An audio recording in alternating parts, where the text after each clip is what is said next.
আজকে কি রান্না করবা? চিংড়ি মাছের গ্রেভি। আলু সেদ্ধ করে রেখেছি সকালে, ওটা দিয়েই করে দেবো। দেখ বাবা কত বড় বড় চিংড়ি মাছ পাঠিয়েছে, গলদা চিংড়ি। সবার প্রথমে মা মাছগুলোকে ভালো করে ধুয়ে নিল। ধুয়ে নেওয়া হয়ে গেলে সেটির মধ্যে লবণ এবং হলুদ দিয়ে ভালো করে মেখে নিল। মেখে নেওয়া হয়ে গেলে গ্যাসটি ধরিয়ে কড়াইটা বসিয়ে গরম হয়ে গেলে তার মধ্যে সামান্য তেল দিয়ে একটু নেড়ে চেড়ে নিল। তেলটা গরম হওয়ার পরে তারপরে সমস্ত মাছ আস্তে আস্তে ছেড়ে দিল।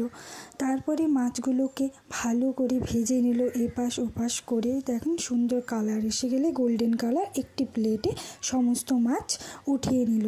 উঠিয়ে নেওয়ার পরে তারপরে একটি মিক্সচার মেশিনে পেঁয়াজ কুচি, আদা কুচি এবং রসুন আর লঙ্কা দিয়ে তার মধ্যে পরিমাণ মতন জিরে এবং সামান্য জল দিয়ে সেটিকে মশলা করে নেব।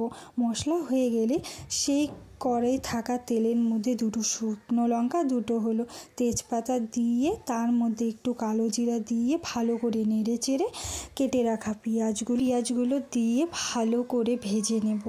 ভাজা ভাজা হয়ে গেলে করে রাখা মশলাটা দিয়ে দেব।